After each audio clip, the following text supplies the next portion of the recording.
Chapter की starting में हम लोग एक बर्फीले पहाड़ को दिखाया जाता है जहाँ पे कुछ लोग बोल रहे होते हैं तुम मूर्ख, तुम्हें क्या लगता है कि तुम आसानी से यहाँ से एस्केप करके निकल जाओगे? तो फिर हम लोग को यह बताओ कि तुमने एंशिएंट रैली को कहाँ पे छुपा के रखा है।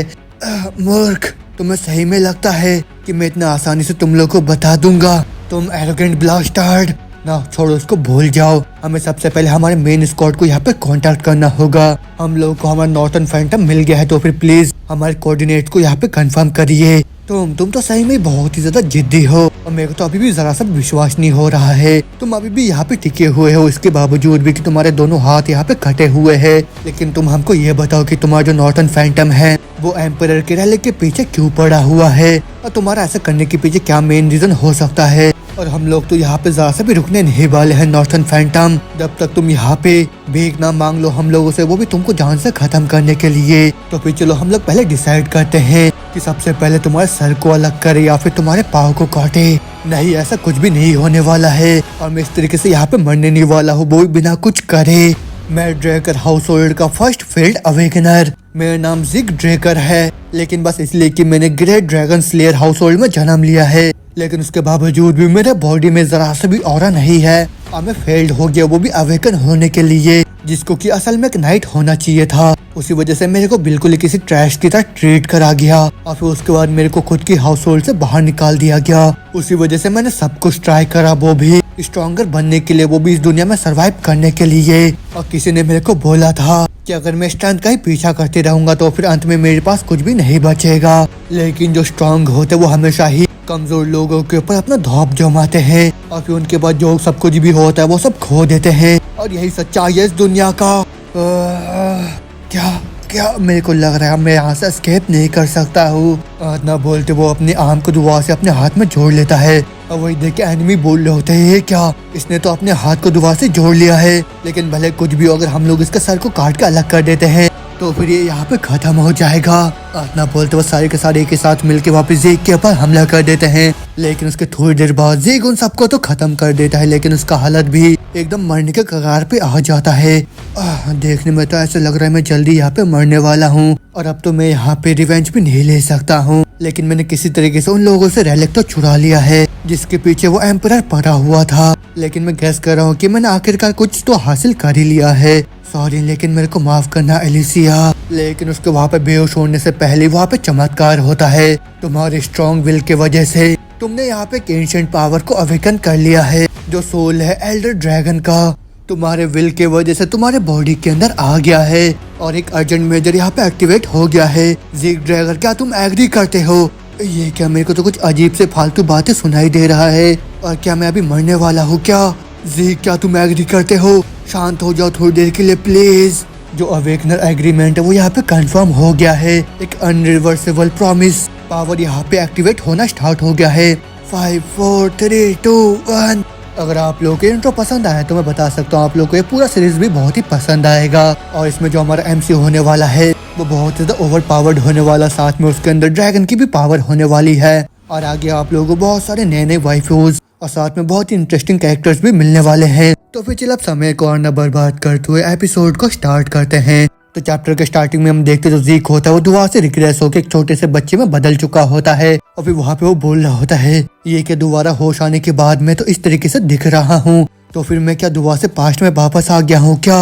और इस चीज में तो विश्वास करना बहुत ज्यादा मुश्किल हो रहा है मेरे को, और मैं तो अभी भी उस सेंसेशन को महसूस कर पा रहा हूँ जब वो जो स्वार था वो मेरे पेट में आके फंस गया था, और ऊपर से ये जो पहले से ये तो मेरे को बहुत ही जाना पहचाना सा लग रहा है। और ये जो जगह ये तो क्रेडल है, ड्रेकर हाउस होल्ड का ट्रेनिंग इंस्टीट्यूशन द क्रेडल। और फिर तो हम बताया जाता है कि जो ड्रैगन स्लेयर फैमिली ड्रेकर होता है वो 3 सबसे ग्रेट ट्रांसेंडेंट हाउस होल्ड में से एक है, और जो ड्रैगन ड्रेकर है वो एक हीरो था जिसने कि इस पूरे कॉन्टिनेंट को बचाया था, वो भी एक ईविल ड्रैगन वॉरमॉर्ट को पूरे 1000 साल के वॉर में खत्म करके, और उसी के जो करंट डिसेंडेंट है उसी ने ही इस करंट ड्रेकर हाउस होल्ड को फॉर्म करा है। और इन सबके बावजूद भी कि वो सारे के सारे डिसेंडेंट है वो भी ट्राकान ड्रेकर के, लेकिन वो जितने भी डिसेंडेंट है वो भी ड्रेकर ब्लड लाइन के, उन सब के अंदर ऑरा का ब्लेसिंग है जो कि बहुत ही आसानी के साथ अवेकन कर सकते, वो भी अपने हाई लेवल के ऑरा को, और फिर उसके बाद वो सारे के सारे नाइट्स बन सकते हैं। लेकिन मेरे साथ ऐसा बिल्कुल भी नहीं है। आज ना बोलते उसका सिस्टम बोल रहा होता जो एडमिनिस्ट्रेटर सिस्टम है वो यहाँ पे रिस्टार्ट हो रहा है, अब वो सुन के जो जीक होता है वहाँ पे बहुत ज्यादा कंफ्यूज हो जाता है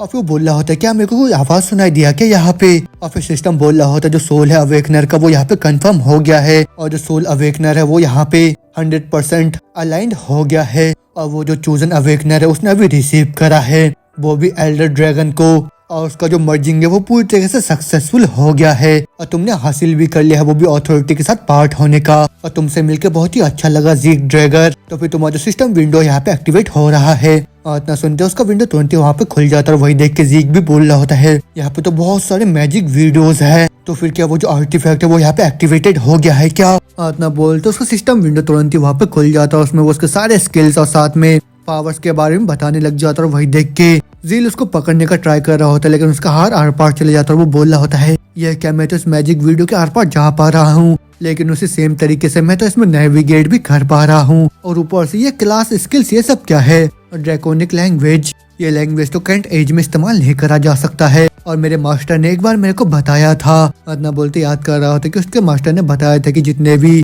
एंशिएंट वर्ल्ड के लोग हुआ करते थे वो खुद को क्लासेस में कैटेगराइज करके रखते थे। उनमें ये डिपेंड करता था कि किस चीज में वो सबसे ज्यादा अच्छे हैं और जो हर एक क्लास होता था उनमें वो स्पेशलाइज तरीके से टेक्निक को जिसको कि स्किल्स बोलते थे उसमें ट्रेन करते थे और जैसे कि तुम एक हीलर क्लास में हो उसी वजह से तुम एक स्किल जो कि हीलिंग उसका इस्तेमाल कर सकते हो और फिर उसकी वजह से मैंने अवेकन हुआ। उन्होंने मेरे को बहुत ही हार्ड ट्रेनिंग दिया जब तक मैं अधमरा ना हो गया था। तो फिर ऐसे हालात में ये जो स्टेटस विंडो है इसका मतलब तो ये है कि मैं ऑलरेडी एक हीलर हूँ। तो फिर चलो अब मैं टेस्ट करके देखता हूँ कि ये स्टेटस विंडो जो सब कुछ बोल रहा है वो सच है या नहीं। और उस मूवमेंट में जब मैं हीलर बना था अपने पास्ट लाइफ में तब मैं 20 साल का हुआ करता था है ना, जब वो जो एथर हॉल था वो अनलॉक हुआ था। इसका मतलब तो ये है। आतना बोलते हम देखते वो तुरंत ही वहाँ पे अपने पावर का इस्तेमाल करने लग जाता है और वो देख के वो भी खुश होकर बोल रहा होता है मेरे को पता था कि वो जो एथर हॉल है वो तो ऑलरेडी अनलॉक्ड हो गया है। तो फिर इसके साथ तो मैं बहुत ही अच्छे से समझ गया हूँ और भले अभी मेरा जो ट्रेंड बॉडी वो एग्जिस्ट नहीं करता है लेकिन मैं अपने उस पास्ट में वापस आ गया हूँ जहाँ पे मेरे जो स्किल्स है और साथ में मेरे जो मेमोरीज है वो सब मेरे पास ही है। और अगर मैं कंपेयर करूँ तो पहले मैं कैसा हुआ करता था वो मेरे रिग्रेशन से पहले मैं तो इस पोजीशन में बहुत ही बड़े एडवांटेज में हूँ। तो फिर इस चीज का बहुत ही अच्छे से इस्तेमाल करने के लिए सबसे पहले मेरे को खुद के डिस्पोजल को यहाँ पे बहुत ही अच्छे से पता लगाना होगा। और ये सब बैठे वो सोच ही रहा होता है कि उतने में दरवाजे से आवाज मारता है मास्टर जीक क्या मैं अंदर आ सकता हूँ। और वो सुन के वो परेशान होकर बोल रहा होता है ये तो बिल्कुल ही यूजलेस है यहाँ पे एक्ट करना कि यहाँ पे कुछ भी नहीं है और मैं तो अभी तक भी सब कुछ पढ़ा नहीं है तो फिर मैं इसको भी टर्न ऑफ कैसे करूँ। लेकिन न बोलते ही उसका जो बटलर होता है वो तुरंत ही रूम के अंदर आने लग जाता है और वही देख के वो चिल्लाता बोल रहा होता है 1 मिनट रुको रुको।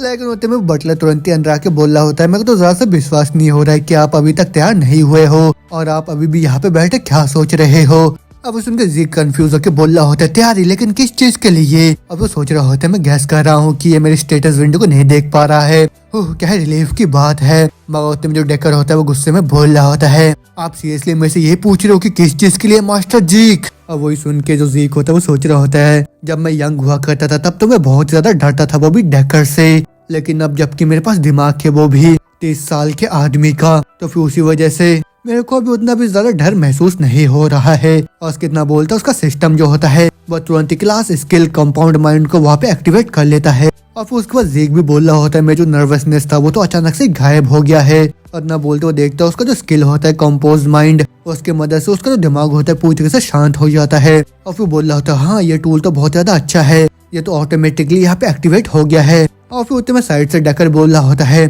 मैं तो आपको ऑलरेडी बता दिया है कि आज का जो इवेंट है वो तो बहुत ही ज्यादा इम्पोर्टेंट है आपके लिए और क्या आप अभी मेरे को सुन रहे हो मास्टर जीक। अब वो सुन के जीक जवाब देता of course decker of course तुम तो अभी उस एवोल्यूशन टेस्ट के बारे में बात कर रहे हो पेन रोशन है ना। और फिर उसके बाद जीक होता है वो बता रहा होता है कि जितने भी ड्रैकर होते हैं उन सभी को एक ट्रेनिंग सिस्टम के द्वारा गुजरना पड़ता है जिसका नाम क्रेडल होता है। और ये ट्रेनिंग जब वो 7 साल के हो जाते तब से स्टार्ट हो जाता है और फिर उसके बाद पूरे 5 सालों के लिए उन लोगों को बहुत ही स्ट्रिक्ट से बेसिक ट्रेनिंग से गुजरना पड़ता है। और उसमें जो इंस्ट्रक्टर होते हैं वो एवेल्यूएट करते हैं कि जितने भी आने वाले स्टूडेंट होते हैं उन सबको एक स्वॉर्डमैनशिप कंपटीशन से गुजरना पड़ता है और साथ में पैंक रोशन के कॉम्बैट से भी जिसमें सभी रूल्स को उनको फॉलो करना पड़ता है। और उसमें जितने भी अपोनेंट्स होते हैं वो सारे के सारे इंस्ट्रक्टर ही चूज करते हैं लेकिन ऐसा बहुत सारे ओकेजन भी आते हैं जहाँ पे जो स्टूडेंट होते हैं वही चूज करते हैं कि किन के साथ उनको फाइट करना है क्योंकि वो दोनों कंटेस्टेंट होते हैं। और जैसे कि वहाँ पे कोई भी रूल नहीं होता उसी वजह से ऐसा कभी फिक्स नहीं होता कि कोई वहाँ से बिना किसी इंजरीज के साथ वापस आएगा या फिर कोई भी बिना अपनी जान को गंवाए वहाँ से वापस आएगा। लेकिन जैसे कि ये जो कंपटीशन होता है वो बस इसलिए क्योंकि सारे स्टूडेंट के क्लास को चूज करना पड़ता है और उसी क्लासेस के हिसाब से उन लोगों को प्लेस मिलता है, वो भी एकेडमी के अंदर। और उसी वजह से जितने भी बच्चे होते हैं उनके पास कोई भी चॉइस नहीं होता है, बस एक दूसरे के साथ फाइट ही करना पड़ता है, वो भी उन सब चीजों के साथ जो कि उनके पास होता है। इतने में सीन चेंज होता है, हमको एक बड़े से स्टेडियम को दिखाया जाता है जहाँ पे जो इंस्ट्रक्टर होता है वहाँ पे अनाउंस कर रहा होता है जैसे कि तुम सभी लोगों को पता है कि आज हम लोग यहाँ पे पैंक रोशन के लिए इकट्ठा हुए हैं। और उसी वजह से मैं भी अज्यूम कर रहा हूँ कि तुम सभी भी अवेयर होगे और ये लास्ट पार्ट होने वाला है तुम्हारे एवोल्यूशन का, है ना। अब सुन के सारे बच्चे भी जोश के साथ जवाब देते हैं हाँ सर। और फिर जो हेड इंस्ट्रक्टर होता है जिसका नाम पैन मार्क होता है वो बोल रहा होता तो फिर ठीक है, जैसे कि तुम सभी लोग बहुत ज्यादा हाई स्पीड में मेरे को नजर आ रहे हो तो फिर उस वजह से हम लोग भी तुरंत यहाँ पे स्टार्ट करने वाले हैं, तुम सभी खुद को तैयार कर लो। इतना सुनने के साथ ही सारे के सारे बच्चे वहाँ पे जीक को देख के फुसफुसाने लग जाते हैं। वो तो देखो जीक को, वो तो दोबारा यहाँ पे आ गया है, इसके बावजूद भी कि पिछले साल उसको बहुत ही ज्यादा बेइज्जत होना पड़ गया था। डैम यार, अगर मैं उसकी जगह पे होता तो मैं अभी तक भाग चुका होता। और एक ऐसा डायरेक्ट ब्लड लाइन का हो सकता है, पुअर गाय। और फिर उन सबकी जो यही सब बातें होता है वहाँ पे जीक सुन रहा होता है, लेकिन उसके तुरंत बाद जो पैंक रोशन का मैच होता है वहाँ पे स्टार्ट हो जाता है। और फिर जो दो बच्चे होते हैं वहाँ पे फाइट करने लग जाते हैं, लेकिन दूर से यही फाइट देखता हुआ जो जीक होता है वो सोच रहा होता है यही होता है जब तुम एक अच्छे प्रॉपर डिफेंस पोजीशन में नहीं आते हो। इतना बोलते जो फर्स्ट बैटल होता है वहाँ पे खत्म हो जाता है। और फिर जीक दुआ से बोल रहा होता है अगर मैं सोच के देखूँ तो मैं बहुत ही ज्यादा डरा हुआ करता था जब मैं यंग हुआ करता था, लेकिन ये जो लोग ये तो बिल्कुल भी कुछ नहीं है अभी मेरे सामने। लेकिन न बोलते हम देखते दूर में और एक लड़के को जो कि जीक को बहुत ही गुस्से से देख रहा होता है। लेकिन उसके बाद जीक का भी टर्न वहाँ पे आ जाता है बैटल करने के लिए। और फिर जो इंस्ट्रक्टर होता है वो बोल रहा होता है जीक लियोन क्या तुम दोनों रेडी हो? और वो सुन के लियोन बोलता है हाँ सर मैं रेडी हूँ। और वो जो जीक होता है वो सोच रहा होता है मेरे जो अपोनेंट है ये तो बस मामूली सा लियोन है, मगर जो लियोन होता है उसको बोल रहा होता है ये तो देखो तुम दुआ से यहाँ पे आ गए हो, तो फिर मैं गेस कर रहा हूँ कि पिछले साल तुमको अच्छे से मैंने अटेंशन नहीं दिया होगा, है ना। लेकिन खैर जो भी हो, जल्दी से अपने लाइफ के लिए मेरे सामने भीख मांगो अगर तुम जिंदा रहना चाहते हो तो पैरासाइट। और वही सुन के जीक अपने पास्ट को याद करता हुआ बोल रहा होता है मैंने अपने पास्ट लाइफ में से माफी मांगा था, वो भी मेरी जिंदगी को छोड़ने के लिए। और ये हर साल ही मेरा ओपोनेंट होता है वैसे, लेकिन मैं पूरी तरह से श्योर हूँ कि इसने पक्का से कुछ करा होगा मेरे पीठ पीछे। लेकिन मेरा जो हाउस होल्ड है वो हमेशा से बोलता है कि मेरे को ओवरकम करना होगा, वो भी डर्टी ट्रिक्स को, वो भी एक ट्रू ड्रैगन स्लेयर बनने के लिए। लेकिन इस पीस ऑफ शीट को मेरा कजन क्यों होना था? और मेरे पास्ट लाइफ में तो मेरे 4 सिबलिंग्स थे जो कि डायरेक्ट ब्लड लाइन से, लेकिन हमको कभी भी मौका नहीं मिला एक दूसरे के साथ मिलने का। लेकिन उसको छोड़ के भी बहुत सारे डजन कजन्स है मेरे जो कि मेरे को जानबूझ के बुली करना पसंद करते थे, तो फिर उसी वजह से मेरे को इसको तुमको वापस देना होगा। अब वो तुम लियोन बोल रहा होता है तो बहुत ज्यादा बहादुरी वाला काम है कि तुम दुआ से यहाँ पे वापस आ गए हो, वो भी लास्ट बार इतना ज्यादा मार खाने के बाद भी मेरे से। तो फिर क्या अभी भी तुमने अपना सबक नहीं सीखा है क्या? वो बस इसलिए क्योंकि तुम इन्फीरियर हो। लेकिन वही सब बातें सुन के जीक दुआ से अपने कंपोज माइंड के स्किल को वहाँ पे एक्टिवेट कर लेता है। और फिर उसके बाद वो उसको भी जवाब देता है मैं इस बार बिल्कुल भी अच्छे से नहीं रहने वाला हूँ तुम्हारे साथ, और एक बार दोबारा से तुम बोल के देखो मेरे को कुछ उल्टा। अब वो सुन के लियोन उसके सर को पकड़ के बोल रहा होता है अच्छा तो फिर तुम क्या करोगे? हाँ तुम इन्फीरियर पीस ऑफ शिट। और उसकी यही बात सुन के जो जीक होता है वो तुरंत अपने क्रिटिकल स्ट्राइक के साथ उसके मुंह पे बहुत ही तेज का मुक्का मार देता है। और फिर उसी एक के मुक्के से हम देखते हैं लियोन का चेहरे का पूरा हालत बिगड़ चुका होता है। और फिर वही देख के जीक भी बोल रहा होता है मैं तो बस उसको नॉकआउट करना चाह रहा था, लेकिन जैसे ही मैंने उसको मुक्का मारा मेरा जो स्किल था वो तो अपने आप ही वहाँ पे एक्टिवेट हो गया। और मैं तो सही में अपने एबिलिटीज को अभी अच्छे से कंट्रोल नहीं कर सकता हूँ। और फिर वही सब देख के जो इंस्ट्रक्टर होता है वो बोल रहे होते तुम ये क्या कर रहे हो जीक ड्रैकर, और तुमने तो मेरे अनाउंस करने से पहले इसके ऊपर यहाँ पे अटैक कर दिया है। अब वो सुन के जीक बोल रहा होता अभी किसने बोला था कि गेट सेट गो, वो भी बैटल फील्ड में, और ऊपर से जो बंदा सबसे पहले हिट करेगा उसी के पास एडवांटेज आएगा। और उसकी ये बात सुन के हम देखते हैं इंस्ट्रक्टर का भी होश हो जाता है, वो बोल रहा होता है मेरे को तो इसके अंदर से ब्लड लस्ट महसूस हो रहा है। और फिर उतने में जो नीचे लियोन होता है वो भी बोल रहा होता है मैं ठीक हूँ सर, तो फिर अभी आप फाइट को स्टार्ट करिए और मैं पक्का से इस इन्फीरियर पीस ऑफ शिट को जान से खत्म करके रहूंगा। और उसकी बात सुन के जीक भी बोल रहा होता है मैं तो ये सोच रहा हूँ कि ये तो तुम हो जिसको यहाँ पे सबक सीखने का जरूरत है। और इतना बोलती जैसे टीचर वहाँ पे स्टार्ट बोलता है जो लियोन होता है वो तुरंत ही जाके उसके ऊपर लगातार ही अटैक करने लग जाता है। और फिर बोल रहा होता है क्या मैं उसके ऐसे पंच से डर रहा था क्या उस टाइम, लेकिन इसके अभी फिस्ट से तो मेरे को ज्यादा सा भी दर्द नहीं हो रहा है, और अगर मैं बस अपने गार्ड को यहाँ पे अप रखूँ तो फिर ये तो बिल्कुल ही थ्रेट नहीं है मेरे लिए, लेकिन बस मेरे को यहाँ पे केयरफुल रहने का जरूरत है। तो फिर मेरे को भी लेफ्ट हैंड से उसके काउंटर करना है। इतना बोलते जैसे जीक उसके ऊपर हमला करता है, जो लियोन होता है वो तुरंत झुक के उसके हमले को वहाँ पे डॉज कर लेता है और फिर उसके तुरंत बाद उसके पाँव को पकड़ के जैसे वो उसको नीचे जमीन में पटकने वाला होता है, जो जीक होता है वो तुरंत ही उसको दूर फेंक देता है। अब वो देख के वो भी कंफ्यूज हो जाता है, वो बोल रहा होता है ये क्या, अभी यहाँ पे क्या हुआ। मगर साइड में जो इंस्ट्रक्टर होते हैं वो भी हैरान होकर बोल रहे होते हैं, क्या तुम अभी मजाक कर रहे हो क्या, और अभी तुम ये बोल रहे हो कि ये कॉम्बैट सेंस है, वो भी 12 साल के बच्चे के अंदर। और जिस मूवमेंट में लियोन ने डॉज करके जीक के काउंटर करा और फिर उसको टेक डाउन करने का ट्राई करा, उस टाइम तो देख के मेरे को भी लगा था कि लियोन ही जीतने वाला है। मगर उसके बाद जो जीक था उसने तुरंत लियोन के चिन पे पंच करा, फिर उसके तुरंत बाद ही उसको खुद से छुड़वा लिया। और ये तो लियोन था जिसने कि वहाँ पे अपने गार्ड को डाउन करा, ये सोच के कि वो जीक को वहाँ पे टेक डाउन कर देगा। लेकिन जो जीक था वो वहाँ पे बहुत ही ज्यादा शांत था, ये देखने के बाद भी कि उसका जो काउंट था वहाँ पे फेल्ड हो गया है। लेकिन ऐसे लेवल का कंसंट्रेशन और साथ में ऐसा फोकस की जरूरत है, वो भी इस तरीके के इफेक्टिव डैमेज को पहुंचाने के लिए। तो फिर क्या ये सही में ज़ीक ड्रैकर है क्या, जिसको कि मैं इतने लंबे टाइम से जानता हूँ। और फिर जो लियोन होता है वो भी परेशान होकर बोल रहा होता है, डैम इस तरीके से तो मैं कुछ भी नहीं कर सकता हूँ, मेरे को सबसे पहले हम दोनों के बीच में थोड़ा सा डिस्टेंस को बनाना होगा। लेकिन ना बोलते ही जो ज़ीक होता है दोबारा से जाके उसको किक मार देता है।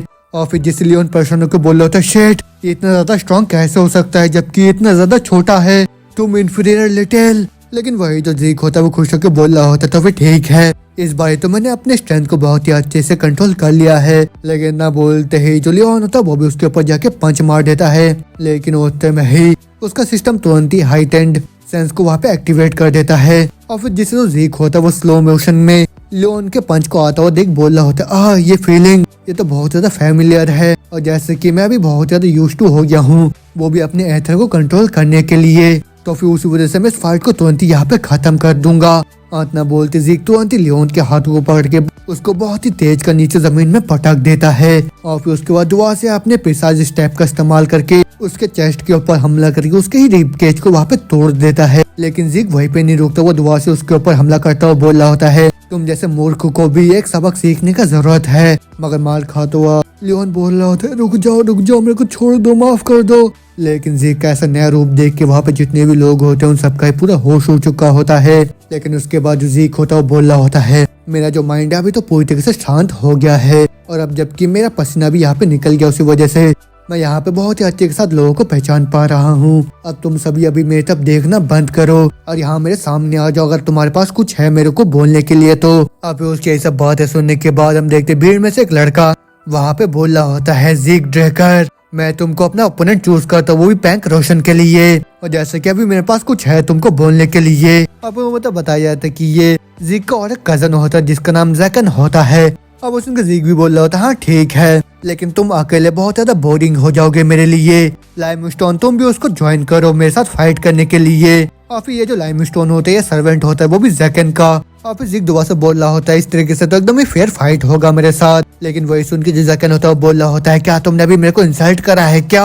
अब वो सुनकर ज़ीक खुश होकर बोल रहा होता है, ऑफ कोर्स तुम डमैस। इतना सुनते हम देखते हैं जो जैकन होता है उसको बहुत ही ज्यादा गुस्सा आ जाता है, और फिर वो बोल रहा होता है, मैं तुमको जान से खत्म करके रहूंगा ज़ीक ड्रैकर। लेकिन वही सुन के इंस्ट्रक्टर बोल रहा होता है, कुछ भी यहाँ पे मत करना जब तक मैं कुछ नहीं बोलता ज़ीक ड्रैकर। तो फिर ठीक है, क्या तुम दोनों रेडी हो। इतना बोलते ज़ीक सोच रहा होता है, इसको दोबारा यहाँ पर देख के तो बहुत ज्यादा इंटरेस्टिंग महसूस हो रहा है मेरे को, और ये तो द मर्सनरी किंग है लियाम, और यहाँ तक कि मेरे पास्ट लाइफ में जैकन का जो सर्वेंट है इसने ज्वाइन करा था कैड्रल और एकेडमी को।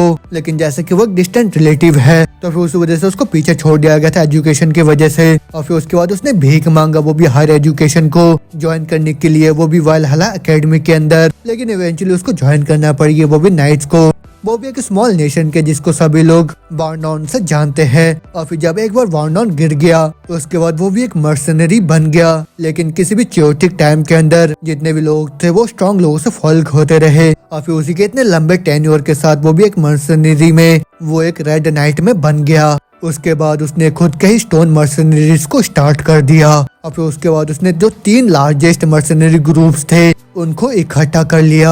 और फिर उसके बाद से वो बहुत ही जल्दी मर्सनरी किंग के नाम से फेमस हो गया। और फिर जैसे कि वो जो एम्पायर था उन्होंने हायर करा था वो भी स्टोन मर्सनरीज को, जो लाइम था उसने भी ज्वाइन कर लिया, वो भी कॉन्टिनेंटल वॉर्स को। और उसी वजह से मैं और मेरे साथ के जितने भी नॉर्थनर्स थे उन सभी का सामना कर वो भी लाइम को। लेकिन उन सब के बावजूद भी इस बार ये सब कुछ अलग हो सकता है। लेकिन इसका इतना सोचते जो मैच होता है वहाँ पे स्टार्ट हो जाता है और फिर जो जैकन होता है वो तुरंत ही जाके वहाँ पे जैक के ऊपर हमला कर देता है। लेकिन जो जीक होता है वो तुरंत उसके पंच को वहाँ पे रोक लेता है और फिर उसके बाद वो बोल रहा होता है तुम दोनों साथ में हमला करो मेरे ऊपर। अब वो सुन के जैकन बोल रहा होता है तुम्हें क्या लगता है मैं तुम्हारी बातों को सुनूंगा और तुम्हारे ऐसे चीप ट्रिक्स के साथ तुम मेरा कुछ भी नहीं कर सकते हो। लेकिन न सुनते ही जो जीक होता है वो तुरंत उसका लात को रोक देता है वहाँ पे और फिर जिससे जो जैकन होता है उसी को चोट लग जाता है। और वही देख के जो जीक होता है उसको बोल रहा होता है तुमको तो एक बार अच्छे से देखना चाहिए था वो भी लात मारने से पहले। और वही सुन के जैसे जैकन अपने पाँव की तरफ देखने लग जाता होते में ही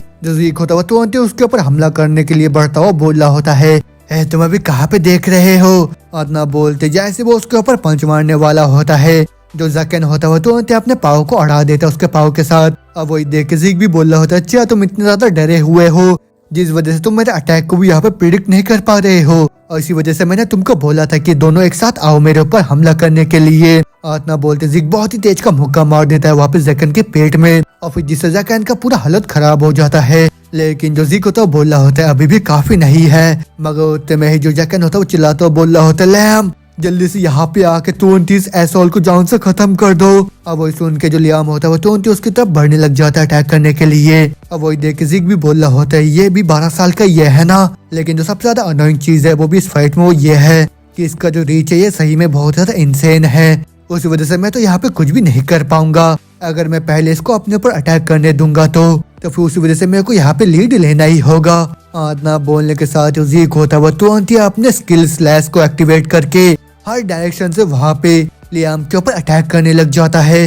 अब वो देख के सारे स्टूडेंट भी हैरान होकर बोल रहे होते हैं वो ये तो एकदम ही इंसेन है और वो भी किस तरीके का अटैक करे जा रहा है। और उन सबकी बातें सुन के इंस्ट्रक्टर भी हैरान होकर सोच रहा होता है हाँ तुम लोग तो पक्का से क्यूरियस होगी क्योंकि आज से पहले तुमने ऐसा कुछ कभी भी नहीं देखा है और ये तो नॉर्थन फिस्ट फाइटिंग टेक्निक है वो भी मिडलैंड्स में जहाँ पे जो स्वॉर्ड है वो डोमिनेट करते हैं। लेकिन इस टेक्निक को जीक कैसे इस्तेमाल कर पा रहा है। और ना बोलते हम देखते जीक को जो कि परेशान होकर सोच रहा होता है डैम मेरा बॉडी तो बहुत ज्यादा ट्रैश है क्योंकि मैं इतना ज्यादा यंग हूँ और इसी चीज से तो मेरे जॉइंट में दर्द होने लग जा रहा है। लेकिन इसको साइड में रख के इसका जो मॉन्स्टेरियस फिजिक यही मेरे लिए मेन प्रॉब्लम है। ये तो कोई भी काउंटर अटैक और साथ में कोई भी डॉज नहीं कर रहा है ये तो सबको सीधा सीधा ले जा रहा है वो भी अपने गार्ड को अप करके। लेकिन जब ये मर्सेनरी किंग बन गया था तब ये तो और भी ज्यादा एग्रेसिव हो गया था। लेकिन खैर छोड़ो मेरा जो बॉडी है वो तो एकदम ही लिमिट में पहुंचने वाला है तो फिर ठीक है अब मैं भी देखना चाहता हूँ कि तुम्हारा बॉडी कितना ज्यादा स्ट्रांग है और मैं तो अपने इस हमले के साथ तुमको टेक डाउन करके रहूंगा वो भी तुम्हारे गार्ड में। आदना बोलते जैसे जीक उसके ऊपर अपना पंच मारता है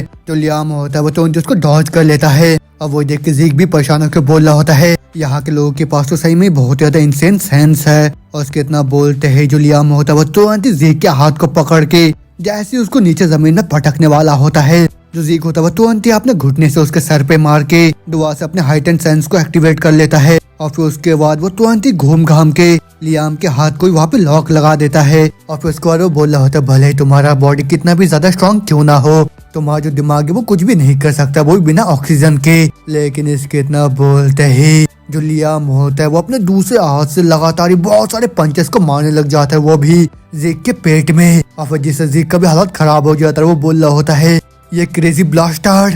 तो फिर चलो मैं भी देखता हूँ कि कौन टॉप में आता है। इतना सुनते जो लियाम होता है वो लगातार ही वहाँ पे जीक के पेट में मारने लग जाता है। लेकिन जो जीक होता है वो भी हार नहीं मान रहा होता है और फिर उन दोनों कैसे ही फाइट करता हुआ देख सबका हालत वहाँ पे पूरा खराब हो जाता है। लेकिन उसके बाद जो जीक होता है वहाँ पे लियाम के पूरे सांस को रोक के उसको वहाँ पे बेहोश कर देता है। अब वही देख के साइड से लड़का बोल रहा होता है जैसे कि मैंने उम्मीद करा था तुमसे और तुमको टेक डाउन करना ये तो एकदम ही वर्थ इट होगा जीक ड्रैकर। और फिर उसके बाद सीन चेंज होता है हमको जीक के मेंशन को दिखाया जाता है जहाँ पे जो ड्रैकर होता है वो बोल रहा होता है मैंने ये सुना कि आपको बहुत ज्यादा इंजरी आ गया था वो भी प्रैक्सॉन में तो फिर क्या आप ठीक हो यंग मास्टर। अब वो सुनकर जीक जवाब देता हाँ मैं अभी ठीक हूँ। अब वो सुनकर ड्रैकर बोल रहा होता है अगर मैं ज्यादा इम्पेशेंट नहीं हूँ तो फिर क्या मैं अभी आपके पल्सेस को चेक कर सकता हूँ। और उसकी ये बात सुनकर जीक सोच रहा होता है ये तो बस यही चेक करना चाहता है कि मैंने अपने ऑरा को अवेकेंट करा या नहीं। और फिर उसका बोलता हाँ तुम चेक कर सकते हो। इतना सुनते ही जो ड्रैकर होता है वो तुरंत ही अपने पावर का इस्तेमाल करता हुआ वहाँ पे जीक के पल्सेस को चेक करने लग जाता है। और वही देख के जीक भी हैरान होकर बोल रहा होता है क्या ये कोई ब्लू नाइट है क्या क्योंकि जब भी तुम चेक करते हो कि कोई अवेकेंट है या नहीं तब बस तुम उसके ढहन के ऊपर ही अपना नजर को डालते हो, लेकिन ये तो सही में ही मेरे पल्सेस को चेक करे जा रहा है। लेकिन किसी दूसरे के ऑरा के साथ एम्बुइंग करना वो तो सही में ही बहुत ज्यादा मुश्किल होता है, वो भी खुद में भी। तो फिर अगर ये इतने प्रिसाइजली कंट्रोल कर पा रहा है वो ये अपने माना को, तो फिर ये तो पक्का से ब्लू नाइट होगा। और जितने भी नाइट्स होते हैं वो सारे के सारे बिल्कुल भी सेम नहीं होते हैं, क्योंकि वो सारे के सारे क्लासिफाइड करे जाते हैं, वो भी उनके मटेरियल पावर्स के अकॉर्डेंस में, और साथ में उनके ऑरा मैनिपुलेशन प्रोफिशिएंसी के ऊपर। जो व्हाइट स्वॉर्ड्समैन होते हैं वो सारे के सारे नोवाइस लेवल पे होते हैं, और फिर ज्यादातर जितने भी बच्चे होते हैं उनको ब्लेसिंग राइट मिलने से पहले वो भी सारे के सारे व्हाइट स्वॉर्ड्समैन ही होते हैं। और उसके बाद येलो स्वॉर्ड्समैन, अगर तुम उस लेवल में होते हो तो फिर तुम अवेकेंड हो जाते हो, और फिर तुम्हारा जो ऑरा है और साथ में तुम्हारा जो डिटान है वो भी ओपन हो जाता है। और जितने भी ट्रेनिज होते हैं वो भी क्राइडल में वो सारे के सारे येलो स्वॉर्ड्समैन बन जाते हैं, वो भी ब्लेसिंग राइट मिलने के बाद। और एक बार जब तुम एकदम ही फ्रीली अपने ऑरा को कंट्रोल करना सीख लेते हो, तुम नाइट के टाइटल को भी अर्न कर लेते हो। और फिर उसके बाद आता है पर्पल नाइट। इस लेवल में तुम अपने स्वॉर्ड को अपने ऑरा के साथ रेनफोर्स कर सकते हो। और फिर उसके बाद आता है ब्लू नाइट। इस लेवल में तुम अपने ऑरा ब्लेड को मैनिफेस्ट भी कर सकते हो, लेकिन उसके बाद रहता है एक ऐसा रेलिम जहाँ पे तुम अपने लिमिट को क्रॉस कर जाते हो। और वो जो रेलिम था उसमें मर्सनरी किंग लाइम पहुंच गया था, और मैं भी अपने रिग्रेशन से पहले उस लेवल में पहुंच गया था, जो कि है रेड नाइट। और यहाँ पे बहुत सारे ब्लैक नाइट्स भी है, लेकिन उस तरह के तो बहुत ही कम मॉन्स्टर पाए जाते हैं, वो भी पूरे कॉन्टिनेंट के अंदर। तो फिर जैसे कोई भी कैसे स्किल्ड हो सकता है, वो भी कमांडर जैसे। और वो तो यहाँ पे बिल्कुल ही किसी बेबी सिटर जैसे एक्ट कर रहे हैं, तो फिर भले कुछ भी फर्क नहीं पड़ता। ये भी यहाँ पे मेरे ईथर को डिटेक्ट नहीं कर सकते हैं, और तो ऐसा कुछ है जो कि पूरे दुनिया भर में 2 लोग ही बस इस्तेमाल कर सकते हैं। और फिर उतने में जो ड्रैकर होता है वो बोल रहा होता है, यंग मास्टर आप तो सही में ही मेरे से पक्का कुछ छुपा रहे हो अभी। और उसके बाद उनके ड्रैग भी उसको बोलता है, अच्छा तो फिर तुम भी कुछ छुपा रहे हो क्या मेरे से? इतना बोलते हो 20 वहाँ पे जाता है, वो बोल रहा हो तो छोड़ो मैं तो मजाक कर रहा हूँ। लेकिन उतने में ही जो ड्रैकर होता है वो बोल रहा होता है, आप अचानक से इतना ज्यादा चेंज कैसे हो गए हो यंग मास्टर? अब उनके जैक बोलता है, तुम्हारा जो सवाल है वो तो बहुत ज्यादा गलत है ड्रैकर, तुमको तो ये पूछना चाहिए कि मैं अभी चेंज कैसे हो गया हूँ। और अब से तो बहुत सारी और भी चीजें चेंज होने वाला है, और अब जो चीज है वो तो एकदम सही जगह पे ही जा रहा है। तो फिर उसी वजह से तुमको तो बस अभी मेरे को फॉलो करने की जरूरत है। अब उनके ड्रैकर भी बोल रहा होता, ठीक है यंग मास्टर मैं समझ गया, और मैंने ऑलरेडी ट्रेनिंग रूम को तैयार करके रखा है जिसके लिए आपने मेरे को बोला था। अब उनके जीक बोलता है, अच्छा बहुत अच्छे, अब मेरे को तो पसंद है कि तुम हमेशा से इतने ज्यादा फास्ट रहे हो, तो फिर ठीक है तुम अभी जाके रेस्ट कर सकते हो। और इतना बोलते हो सोच रहा होता है, अगर उसको ये ऑर्डर दिया जाता कि मेरे ऊपर नजर रखने के लिए, तो फिर मेरे को भी उसके ऊपर नजर रखने का जरूरत है, उससे मेरे को भी और भी ज्यादा इन्फॉर्मेशन मिल जाएगा। लेकिन जो मेन प्रॉब्लम है उसके लिए तो उसको भी मेरे ऊपर नजर रखने का जरूरत पड़ेगा, और मेरे को नहीं लगता कि मेरे मदर साइड से कोई ऐसा करेगा भी, तो फिर तो पक्का से कोई मेरे सिबलिंग के साइड से करवाना चाहेगा। और ना बोलते हुए तो अपने ट्रेनिंग रूम के अंदर आके बोल रहा होता है, अच्छा तो फिर यही पर्सनल ट्रेनिंग रूम है, और ये जो हाउस होल्ड है तो सही में ही अपने नाम के ऊपर एकदम ही टेका हुआ है। और ऑफ कोर्स मेरे को तो अभी अपने सिस्टम को चेक करने का जरूरत है। और ना बोलता हूँ दुआ से अपने स्टेटस विंडो को वहाँ पे खोल लेता है, और फिर उसके बाद उसको देखता हूँ बोल रहा होता है, मेरा जो स्लैश का स्किल है वो तो सही में बहुत ज्यादा काम का चीज है, तो फिर क्या चीजें और भी ज्यादा बढ़ता रहेगा जितना ज्यादा मैं अपने स्किल का इस्तेमाल करते रहूंगा। और नेचुरली ये जो स्किल होते हैं वो तो मेरे एक्शन के हिसाब से एक्टिवेट हो जाते हैं। तो फिर क्या इसका मतलब ये है कि पहले भी मेरे पास ये हुआ करता था, तो फिर अगर मैं कोई नया चीज यहाँ पे सीख जाता हूँ तो फिर क्या वो भी मेरे स्किल में यहाँ पे ऐड हो जाएगा? लेकिन क्या ही डिफरेंस है वो भी एक स्किल और एक क्लास स्किल के बीच में, क्योंकि वो दोनों तो साथ में एक्टिवेट हो जाते हैं। और ये तो ड्रैकोनियन स्किल है, लेकिन इसको अनलॉक करने के लिए तो मेरे को भी 10 पॉइंट का जरूरत है। आतना बोलते उसका सिस्टम दिखाता है कर्मा पॉइंट्स के बारे में, जिसको कि वो अर्न कर सकता है वो भी मॉन्स्टर्स को खत्म करने के बाद। अब वो सुन के जिक सोच रहा होता है, मॉन्स्टर, ऐसे मॉन्स्टर तो बहुत सारे पाए जाते हैं वो भी डंजन्स के अंदर, लेकिन इस चीज के लिए तो मेरे को कम से कम पर्पल नाइट तक जाना होगा। और साथ में मैं तो अभी और भी ज्यादा क्यूरियस होए जा रहा हूँ कि मैं दुआ से अपने पास्ट में कैसे रिग्रेस हो गया हूँ, और ये सिस्टम असल में क्या है, और ये स्किल क्लास ये सब चीजें ये सब रिलेटेड है क्या वो भी एंशिएंट रेलिक के साथ। लेकिन इस चीज के बारे में मेरे पास तो बहुत ही कम इन्फॉर्मेशन है, लेकिन खैर इस चीज का तो मेरे को तब तक इस्तेमाल करना होगा जब तक मैं स्ट्रांग होते रहता हूँ। और भले मैं भी सिस्टम का पावर इस्तेमाल कर रहा हूँ या फिर ड्रैकर्स का, यही 2 नॉन पावर्स है वो भी इस पूरी दुनिया के अंदर। और जो ऑरा होता है वो भी किसी नाइट्स का, और साथ में माना वो भी मेजेस का। और जो नाइट्स होते हैं वो इन्फोर्स करते हैं ऑरा को वो भी डंजन्स के अंदर, और जो मेजेस होते हैं वो हैंडल करते हैं वो भी खुद के माना को सर्कल्स की मदद से। और ये जो 2 पावर्स है वो बिल्कुल ही अपोजिट साइड्स में होते हैं, वो भी स्पेक्ट्रम के। तो फिर उस वजह से अगर तुमने एक को अवेकन करा है तुम किसी दूसरे को अवेकन नहीं कर सकते हो। लेकिन मैं तो इतना ज्यादा बदकिस्मत हुआ करता था कि मैंने उनमें से ना ही डार्टेन या फिर ना ही सर्कल को अवेकन करा था, और फिर उस वजह से मेरे घर वालों ने मेरे को अवॉर्डेंट कर दिया था लेकिन उसके बाद मेरा मुलाकात मेरे मास्टर से हुआ, वो भी वेगावॉन डेज में। और फिर उन्होंने मेरे को बहुत सारी चीजें सिखाया, लेकिन जो सबसे ज्यादा जरूरी चीज था वो ये था कि उन्होंने मेरे को सिखाया हीलिंग करना, और साथ में ईथर हॉल के भी बारे में। और उस ईथर हॉल से जो कि मास्टर ने खुद ही डेवलप करा था, उस वजह से मैं एनर्जी को हैंडल करना सीख गया, और साथ में ईथर के नेचर को भी। और जो मास्टर और मैं इकलौते ऐसे इंसान थे जो कि ईथर का इस्तेमाल करते थे, वो ही पूरे दुनिया के अंदर। और ना बोल तो अपनी ट्रेनिंग को खत्म करके बोल रहा होता है, मैंने 2 घंटे तक यहाँ पे ट्रेनिंग कर दिया है, लेकिन इसके बावजूद भी मैं यहाँ पे कोलैप्स होने वाला हूँ। ये सब करना ठीक रहेगा है ना? और इतना बोलते उसका सिस्टम ऑटोमेटिकली हीलिंग स्किल को वहाँ पे एक्टिवेट कर देता है। और वही देख के जिग भी बोल रहा होता है, ये जो हीलिंग का स्किल है तो बहुत ही रेयर स्किल है, जिसके बारे में मैं तो बिल्कुल भी नहीं जानता था कि वो एग्जिस्ट करता है,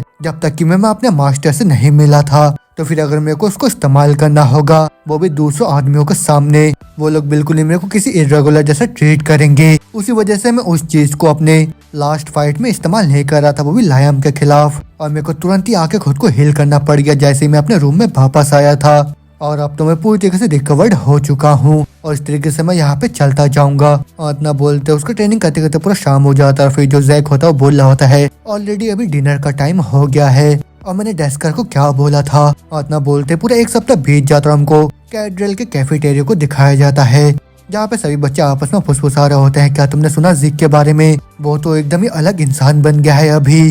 और मैं तो अभी ये उम्मीद कर रहा हूँ कि वो जितने भी स्ट्रॉन्गर लोग हैं उनको पूरा धूल चटा के रहेगा। और इतना बोलते हमें और एक लग्जरियस रूम को दिखाया जाता है, जहाँ पे जिग के जितने भी कजन्स होते हैं वो सारे के सारे बैठ के वहाँ पे खाना खा रहे होते हैं। उसमें से एक होती है राइना टूरियन, और फिर दूसरा जो उसका कजन होता है जिसका नाम होता है ओवन जेमेसिस, वो उनको बोल रहा होता है, शायद तुम लोगों को उतना ज्यादा भूख नहीं लगा होगा, लेकिन उसके बावजूद भी तुमको ये खाना पूरा खाना होगा, क्योंकि तुम लोगों को बहुत ज्यादा एनर्जी की जरूरत है, वो भी स्वॉर्डमैनशिप ड्यूएल के लिए। अब वो सुन के जैकन बोल रहा होता है, क्या तुम यहाँ पे मेरे को गुस्सा दिलाने का ट्राई कर रहे हो क्या? अब वो सुन के ओवन जवाब देता है, ना मैं तो बस यहाँ पे तुम्हारे साथ थोड़ा अच्छे से पेश आने का ट्राई कर रहा था, लेकिन मैं गैस कर रहा हूँ तुम्हारे अंदर जो इन्फीरियरिटी का कॉम्प्लेक्स है वो तो सही में ही बहुत ज्यादा खराब है। और उसकी ये बात सुन के जैकन को बहुत ज्यादा गुस्सा आ जाता है, वो तुरंत ही उठ के वहाँ पे ओवन के ऊपर चिल्लाने लग जाता है। मगर वही देख के जो राइना होती है वो बहुत ही गुस्से में देखने लग जाती है उसके तरफ, और फिर जिससे जो जैकन होता है दोबारा से अपने सीट में बैठ जाता है। लेकिन उतने में जो ओवन होता है दोबारा से बोल रहा होता, तो फिर तुम लोग अब क्या करने वाले हो? वो भी जैक ड्रैगन का। और ऊपर से वो जो पैंक्रोन था वो तो सही में बहुत ज्यादा सैवेज था, लेकिन साथ में इम्प्रेसिव भी बहुत। लेकिन मैं पक्का बता सकता हूँ जब भी स्वॉर्डमैनशिप का बात आएगा वो तो बहुत ज्यादा पैथेटिक बन जाएगा। और देखने वाली बात तो ये रहेगा कि वो क्या करेगा जब वो बहुत ही मुश्किल से टिक पाएगा, वो भी स्वॉर्ड के सामने। और वो सब सुनने के बाद जो लियोन होता वो भी बोल रहा होता, तुम लोगों ने देखा ना उस पैंक्रोथन मैच में वो जीता, वो भी बस अपने लक के वजह से। और उनकी बातें सुन के जो राइना होते वो बोल रही होती है, क्या लक? और इतना बोलते वो तुरंत ही वहाँ से जाते उन लोगों को बोलती है, अगर तुम सही में ऐसा विश्वास करते हो तो फिर तुम में से यहाँ पे किसी के पास भी हक नहीं है, वो भी खुद को नाइट बोलने का, वो भी ड्रैगन हाउस होल्ड का। और फिर उसके बाद बताया जाता है कि जो स्वॉर्ड ड्यूअल होता है वो पैंक्रोथन जैसा नहीं होता, इसमें रियल स्वॉर्ड का इस्तेमाल करा जाता है। और इसी की वजह से सबसे ज्यादा इंसिडेंट होते हैं वो भी कैड्रेल के अंदर। और यही पे जो सबसे ज्यादा डिफरेंस होता है वो भी कैंडिडेट्स के स्किल के बीच में, वो सबके सामने शो होता है। और फिर 1 महीने बाद वो भी फाइनल एग्जाम के जो ब्लेसिंग के राइट है वो सबको दिया जाएगा। और इसी इवेंट में जितने भी ड्रिकर्स होते हैं वो अपने ऑरा को अवेकन करते हैं। और ना बोलते हैं हमें दोबारा से दिखाया जाता है वहाँ पे इंस्ट्रक्टर पेन को, जो कि बोल रहा होता है, जैक जल्दी से आगे आ जाओ। और ना सुनते हम देख तो जैक होता है वहाँ पे एक बहुत ही लंबा सा स्वॉर्ड लेके आ जाता है। और वही देखने के बाद सारे बच्चे वहाँ पे फुसफुसाने लग जाते हैं, वो देखो उसका स्वॉर्ड कितना ज्यादा लंबा है, और उसको क्या लग रहा है इतना लंबा स्वॉर्ड लेने से वो और भी ज्यादा स्ट्रॉन्गर बन जाएगा। लेकिन ना बोलते हम देखते उसके सामने से वहाँ पे राइना आ जाती है, जो कि बहुत ही गुस्से में उसको बोल रही होती है, जैक ड्रैकर मैं तुमको अपने ओपोनेंट के लिए चुनती हूँ। अब सुनकर जैक भी खुश होकर बोल रहा होता है, ये तो बहुत ही अच्छा है, तो फिर मैं तुम्हारे चैलेंज को एक्सेप्ट करता हूँ। अब उतने में जो राइना होते वो सोच रही होती है, वो तो क्लेमोर को इतनी आसानी के साथ होल्ड कर रहा है, और अब जबकि मैं उसका सामना कर रही हूँ उसी वजह से मैं बता सकती हूँ ये वो जेक नहीं है जिसको मैं जानती थी, जो कि बहुत ही मुश्किल से किसी स्वॉर्ड को पकड़ पाता था। कि ये सब बस इसलिए तो नहीं कि इसने बहुत ही बड़े ऑरा को ग्रो कर लिया है अपने अंदर। ना मैं अभी क्या बोल रहा हूँ, मैं यहाँ उससे बिल्कुल भी नहीं डर सकती हूँ, वो भी इस ड्यूअल मैच के स्टार्ट होने से पहले। और मैं तो बहुत ही कॉन्फिडेंट के साथ इसको यहाँ पे चैलेंज करा है। और फिर होते में जो जेक होता है उसकी तरफ देखता हुआ बोल रहा होता है, राइना टोरैन ये लाइटनिंग नाइट के नाम से भी जानी जाती है, और इसने तो अपने नाम को बनाया था वो भी एक कॉन्टिनेंटल वॉर में। और इसको ये भी माना जाता है कि वो सबसे ग्रेटेस्ट ड्रेकर है, वो भी इस जनरेशन की। और ये तो ऐसी कोई है जिसने कि अपने ऑरा को बहुत ही पहले अवेकन कर लिया था, वो भी ब्लेसिंग राइट के मिलने से भी पहले। और इसने तो इस टाइम में कुछ साल पहले अपने ऑरा को अवेकन कर लिया होगा, लेकिन उसने उसको कैरेक्टर में बिल्कुल भी इस्तेमाल नहीं करा था। वो भी ये बोल के कि वो खुद को इम्प्रूव करना चाहती थी, वो भी फंडामेंटल्स में। इतना बोलते ही जैसे वहाँ पे मैच स्टार्ट होता है, जो रायना होती है वो तुरंत ही जाके उसके ऊपर वहाँ पे हमला कर देती है, लेकिन जो जीक होता है वो लगातार उसके अटैक को वहाँ पे डॉज करने लग जाता है। अब वही देख के जैसे ही रायना आके उसके ऊपर हमला करते अपने स्वॉर्ड से, लेकिन जीक अपने स्वॉर्ड से उसको जैसे ब्लॉक करता वो घिसता हुआ दूर चले जाता है। और फिर वो बोल रहा होता है जितना मैंने सोचा था ये तो उससे भी बहुत ज्यादा अच्छी है, लेकिन इतना बोलते वो लगातार उसके सारे कॉम्बो अटैक को वहाँ पे ब्लॉक करने लग जाता है। अभी दूर से वो सब देख के चिल्ला रहे होते लोग, उसके साथ खेलो मत रीना, एक ही स्ट्राइक में उसको खत्म कर दो। मगर वो सुन के वो दूसरा बोल रहा होता, तुम्हें क्या लगता है इडियट, रायना उसके साथ खेल रही है अभी। अब वो तुम्हें जो रायना होती है अटैक करते हो सोच रही होती है भले मैं कितना ज्यादा नैनो क्यों ना कर लूं, मैं यहाँ पे सेंस कर पा रही हूँ गैप्स को, मगर उसके बावजूद भी मैं कितने तेजी से उस चीज का एडवांटेज लेने का ट्राई क्यों ना कर लूं। उसका जो स्वॉर्ड होता है वो तुरंत ही मेरे पास चले आता है, मानो मेरे को ऐसा महसूस हो रहा है कि वो पहले से ही देख रहा है कि मैं कहाँ पे अटैक करने वाली हूँ। और ये सब तो मानो किसी ट्रेनिंग डुएल की तरह चल रहा है, जिसका मतलब बस मेरे को सिखाने का है। इतना बोलते हम देखते वहाँ पे जो रायना होती है बहुत ज्यादा थक चुकी होती है वहाँ पे जीक के ऊपर अटैक करते करते, लेकिन जो जीक होता है वहाँ पे खड़े होकर सोच रहा होता है अच्छा इस तरीके से ये जो लाइटनिंग नाइट थी वो फाइट करा करती थी जब वो कैरेक्टर में थी, और इसका जो स्वॉर्ड है तो सही में बहुत ही ऑनेस्ट है, लेकिन ऐसा तो उम्मीद कर सकते हैं जो कि बहुत ज्यादा ऑब्सेस्ड है वो भी उसके फंडामेंटल से, लेकिन वही चीज है जो कि उसको होल्ड बैक करके रख रहा है, तो फिर क्यों ना मैं ही उसकी मदद करूँ वो भी उसके शेल को तोड़ने के लिए। इतना बोलते ही जीक वहाँ पे एक पोजीशन में बैठ जाता है। अब वही देख के रायना भी सोच रही होती है ये तो एक एक्सट्रीमली लो स्टैंस है, ये तो अभी गैप को और भी ज्यादा क्लोज करना चाह रहा है वो भी एक ही झटके में, लेकिन मेरा स्पीड में उतना कुछ कम नहीं है, तो फिर आओ जीक ड्रैगर। लेकिन उसके इतना बोलते ही जीक तुरंत उसके नजदीक पहुंच जाता है, लेकिन रायना भी तुरंत ही डॉज कर लेती है उसके वहाँ पे अटैक को। और फिर वो परेशान होकर सोच रही होती है जितना लंबा हम दोनों के बीच में डिस्टेंस है उसके साथ तो, लेकिन इसके इतना बोलते ही जो जीक होता है वो तुरंत ही अपने शॉट से जमीन में मार के एक पत्थर को सीधा उसके मुंह पे फेंक के मारती है, और जैसे वो पत्थर उसके मुंह पे टकराता है जो जीक होता है वो तुरंत उस मौके का फायदा उठा के उसके नजदीक पहुंच के उसके ऊपर तुरंत ही हमला कर देता है। और वही देख के रायना बोल रहे होते ये कि अब तो मैं फिनिश्ड हूँ, लेकिन ना बोलते हम देखते रहना तुरंत ही अपने स्वॉर्ड के अटैक से जीक के स्वॉर्ड को हवा में उड़ाते हुए दूर फेंक देती है। और फिर उसी के साथ सभी लोग चीयर करते हुए बोल रहे होते ओ रीना जीत गई, जैसा कि हमने उम्मीद करा था, और उसने तो अपनी ऑरा का भी इस्तेमाल नहीं करा वहाँ पे। लेकिन वही सब देख के हम देखते जो इंस्ट्रक्टर होता है बहुत ज्यादा हैरान होकर सोच रहे होते हैं नहीं कैंडिडेट्स ने बिल्कुल भी नोटिस नहीं करा अभी, लेकिन जब जीक के अटैक बहुत ही नजदीक पहुंच गए रायना के, उसने बहुत ही कम अमाउंट के ऑरा का वहाँ पे इस्तेमाल करा, और इतना कम अमाउंट था जिसकी वजह से उसको कोई भी नोटिस नहीं कर पाया। लेकिन रीना ने तो प्रॉमिस करा था कि वो कभी भी अपने ऑरा का इस्तेमाल नहीं करेगी जब तक वो एकेडमी में नहीं चली जाती, और जीक ने उसको तो फोर्स करा वो भी अपने ऑरा का इस्तेमाल करने के लिए। और ना बोलते हम देखते रीना होती है वहाँ पे बहुत ज्यादा निराश होकर खड़ी हो जाती है। अब वो देख के जीक तो उसके ऊपर अटैक करता और बोल रहा होता है तुम वहाँ पे खड़े होकर क्या कर रहे हो, और ये अभी तक भी खत्म नहीं हुआ है। इतना बोलते जीक बहुत ही तेज का मुक्का मार देता है वहाँ पे रायना के गले पे, जिससे जो रायना होते वो नीचे जमीन में बैठ जाती है। अब वही देख के सभी लोगों को बहुत ज्यादा गुस्सा आ जाता है, वो लोग बोल रहे होते हैं ये एक स्वॉर्ड डुएल है, तो फिर उसी वजह से हम बिल्कुल भी नहीं देख सकते ऐसे चीप अटैक्स। और ना बोलते वहाँ पे सभी लोग हल्ला करने लग जाते हैं और सभी लोग उल्टा सीधा बोलने लग जाते हैं वहाँ पे जेक को। अब वो वही सब सुन के जेक बोल रहा होता है तो फिर क्या तुम यहाँ पे कंटिन्यू करना चाहते हो मैच को। अब वही सुन के जो रायना होती है वो सोच रही होती है मैं अभी तक भी हारी नहीं हूँ, और ये तो बस मेरे ऊपर बस इसलिए अटैक कर पाया क्योंकि मैंने अपने गार्ड को डाउन कर दिया यहाँ पे, लेकिन अगर वो खाली हाथ ना होता और उसके हाथ में अगर ड्रैगर होता तो फिर मैं तो पक्का सी वहाँ पे खत्म हो जाती। और वही सोच के वो बोलती है ये मेरा हार है। इतना सुनते वहाँ पे पूरे ऑडियंस का पूरा बोलती बंद हो जाता है। और इसी के साथ जीत ड्रैगर जिसको कि कुछ टाइम पहले ह्यूमंस कम बोला जाता था, उसने यहाँ पे एक विक्ट्री को अचीव करा, वो भी सबसे ज्यादा टैलेंटेड बच्चे, वो भी पूरे फेम्ड हाउस के अंदर, जो कि है रायना टूरान। लेकिन उतने में सीन चेंज होता है, हमको एक दूसरी जगह को दिखाया जाता है जहाँ पे चारों तरफ आग फैला हुआ होता है और फिर साथ में वहाँ पे चारों तरफ लाश ही लाश फैले हुए होते हैं। लेकिन वही बिल्डिंग के अंदर हम देखते दो लोग बैठे हुए होते हैं, उनमें से एक बड़े मजे से चाय को पी रहा होता है। वही देख के उसका साथी बोल रहा होता है एबल तुम ऐसे सिचुएशन में भी चाय कैसे पी सकते हो। और जीक वो लोग तो ये बोल रहे कि उस ब्लेस्टर्ड ने रायना को डिफीट कर दिया है। और वो सुन के एबल बोल रहा होता है तुम इतना ज्यादा सीरियस क्यों हो रहे हो, और तुम मेरे को ये बताओ कि वो जो ब्लेसिंग राइट है उसको होने के लिए कितना टाइम बचा हुआ है। और वो सुनकर उसका साथ ही बोलता है हमारे पास नेक्स्ट फुल मून तक का टाइम बचा हुआ है। और वही सुन के एबल वहाँ से जाता हुआ बोल रहा होता है देखने में तो ऐसा लग रहा है कि मेरे को थोड़े टाइम में फैमिली विजिट देना ही पड़ेगा। और फिर उसका साथ ही बोल रहा होता है तो फिर तुम अब वहाँ पे जाके खुद से क्या करने वाले हो। अब वो सुन के एबल बोल रहा होता है, इस चीज़ से तो मेरी जो क्यूरियोसिटी है वो तो बहुत ही ज़्यादा हाई हो गया है और मैं तो अभी बहुत ज़्यादा इंटरेस्टेड हो गया हूँ ये जानने के लिए कि किस तरीके के अवेकनिंग से गुजर रहा है वो भी हम लोग का जो यंगेस्ट है। और फिर उसके बाद हम लोग को बताया जाता है कि जीत के विक्ट्री की वजह से जो पूरा कार्डल था वो पूरे शॉक में आ गया था, लेकिन उसके बाद वो सिंपली वापस अपने ट्रेनिंग में चला गया और फिर अपने प्रैक्टिस को भी रिज्यूम कर दिया उसने।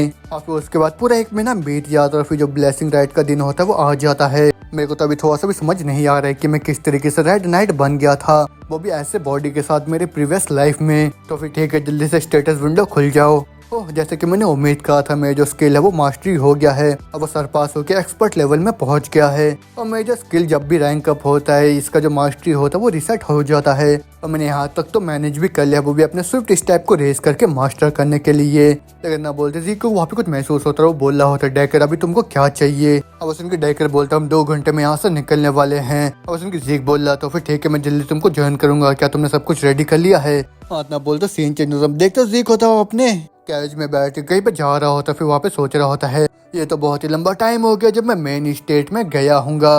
वो जो जगह है वो तो ड्रैकर फैमिली को बिलोंग करता है, जो कि डच ऑफ ट्रॉय के अंदर सिचुएटेड है। लेकिन सबके बावजूद भी हम लोग का जो फैमिली का मेन रेजिडेंस है वो तो कॉन्टिनेंट के एकदम ही हार्ट पे सिचुएटेड है। अब वो जो ब्लेसिंग राइट है वो मेन स्टेट में ही होने वाला है, जहाँ पे जो लेजेंड ड्रैगन स्लेयर है वो स्टार्ट हुआ था। ना बोलते जीक ड्रैकर फैमिली के मेन स्टेट में पहुंच जाता है, जो कि होता है द ड्रैगन्स नेस्ट लेयर। और फिर जैसे वो बिल्डिंग के अंदर आता है, वहाँ पे बाकी जितने भी स्टूडेंट होते हैं सभी लाइन लगा के खड़े हो जाते हैं। और फिर वहाँ पे आके वो सोच रहा होता है, मैं तो आज से पहले कभी भी ऐसे रियलाइज नहीं करा, लेकिन यहाँ पे जितने भी ऑन लुकर्स है सारे के सारे बहुत ज्यादा फेमस इंसान है। तो फिर उस वजह से मैं भी श्योर हूँ कि मेरे जो फैमिली वाले हैं उन्होंने भी किसी इन्फॉर्मेंट को यहाँ पे भेजा होगा मेरे ऊपर नजर रखने के लिए। लेकिन भले इन लोगों का इंटेंशन कुछ भी क्यों ना हो, जब ये लोग मेरे अवेकनिंग को फेल होते हुए देखेंगे ये लोग तुरंत ही मेरे को इग्नोर कर देंगे। लेकिन ना बोलते जीक का नजर जाता है वहाँ पे एक आदमी के ऊपर, उसको देख के वो गुस्से में बोल रहा होता है, ये ब्लास्टर ये यहाँ पे क्या कर रहा है। ना बोलते दूसरे हम देखते वहाँ पे किसी से हाथ मिला रहा होता है, फिर वो इंसान उसको बोल रहा होता है, मेरे को तो ज़रा सा विश्वास नहीं हो रहा है, तुम यहाँ पे ब्लेसिंग राइट में आए हो, लेकिन क्या कोई यहाँ पे ऐसा है क्या जिसने तुम्हारे अटेंशन को खींच लिया है। वो सुन के एवल बोलता है ना, ऐसा नहीं है, मेरा तो कुछ और ही रीजन है। और अगर सही में बोलूँ तो मैं जो अडोरेबल यंगेस्ट ब्रदर है वो भी यहाँ पे है। इतना बोलते बताया जाता है कि जो एबल होता है ये सेकंड सन होता है वो भी ड्रेकर फैमिली का, जो कि लॉयन ब्लेड के निकनेम से भी जाना जाता है। मगर में जीक बोल रहा होता है, लॉयन ब्लेड नहीं, ये तो बुचरिंग नाइट है एबल, शांत हो जाओ, यहाँ पे कोई भी रीजन नहीं है यहाँ पे कुछ गलत करने का। लेकिन मेरे पास्ट लाइफ में एबल तो कभी भी नहीं आया था, वो भी मेरे ब्लेसिंग राइट के दौरान। तो फिर क्या मेरे एक्शन की वजह से मेरा फ्यूचर भी चेंज हो गया है क्या? अगर सही में ऐसी बात है तो फिर शायद मेरे पास अभी चांस है और शायद इस बार मैं भी अवेकन हो सकता हूँ। तो फिर यही पे आज का हम लोग का चैप्टर खत्म होता है। क्या ज़िक इस लाइफ में खुद को अवेकन कर पाएगा या फिर वहाँ पे एवल क्या करने वाला है, ये सब जानेंगे अगले एपिसोड में। तब तक के लिए अगर आप लोग को ये सीरीज पसंद है जल्दी से मेरे को कमेंट करके बताइए कि सीरीज को मेरे को कंटिन्यू करना चाहिए नहीं, और जल्दी से इस वीडियो में 2 के लाइक भी कर दीजिए, वो भी सेकंड पार्ट के लिए, और साथ में जल्दी सब्सक्राइब कर दीजिए, बेल आइकन को भी दबा दीजिए। तब तक के लिए मैं मिलता हूँ आप लोग से नेक्स्ट एपिसोड में। Bye bye.